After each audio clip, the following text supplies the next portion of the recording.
भगवद गीता प्रथम अध्याय।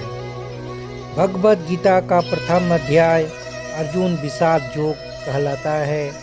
यह अध्याय महाभारत के युद्ध क्षेत्र कुरुक्षेत्र में घटित होता है और गीता के पूरे उपदेश की पृष्ठभूमि तैयार करता है। इस अध्याय में भगवान श्री कृष्ण उपदेश नहीं देते, बल्कि अर्जुन की मानसिक स्थिति, उसका द्वंद्व, करुणा, भय और मोह को दर्शाया गया है।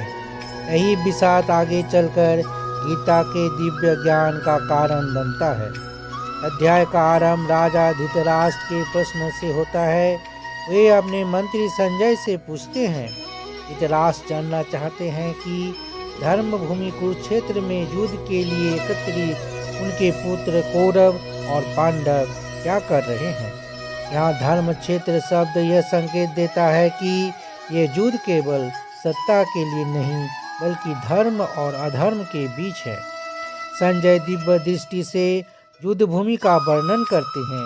वे बताते हैं कि दुर्योधन अपने गुरु द्रोणाचार्य के पास जाकर पांडवों की विशाल सेना को दिखाता है। दुर्योधन भीतर से भयभीत है, इसीलिए वह अपने पक्ष के योद्धाओं की गिनती कर गुरु को सावधान करता है। यह दुर्योधन का अहंकार और भय दोनों स्पष्ट होते हैं। इसके बाद शंखनाद होता है। पांडवों की ओर से श्री कृष्ण, अर्जुन, भीम, युधिष्ठिर, नकुल और सहदेव संग बजाते हैं। श्री कृष्ण का संग 5 जन, अर्जुन और का देवदत्त और भीम का पंडु कहलाता है। पांडवों के शंखनाद के कौरवों का हृदय कांप उठते हैं। यह दर्शाता है कि धर्म की शक्ति अधिक प्रभावशाली होता है। युद्ध आरंभ होने से पहले अर्जुन श्री कृष्ण से कहते हैं कि वे उनका रथ दोनों सेनाओं के बीच खड़ा करें, ताकि वह देख सके कि युद्ध में उनके सामने कौन कौन खड़ा है।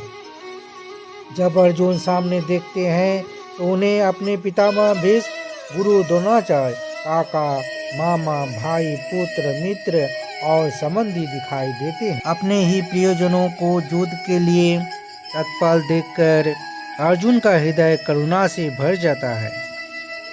उनके हाथ से गांडीव धनुष गिरने लगता है, शरीर कांपने लगता है और मुख सूख जाता है। अर्जुन कहते हैं, मैं अपने ही लोगों को मारकर राज और सुख नहीं चाहता। गुरुजनों और बुजुर्ग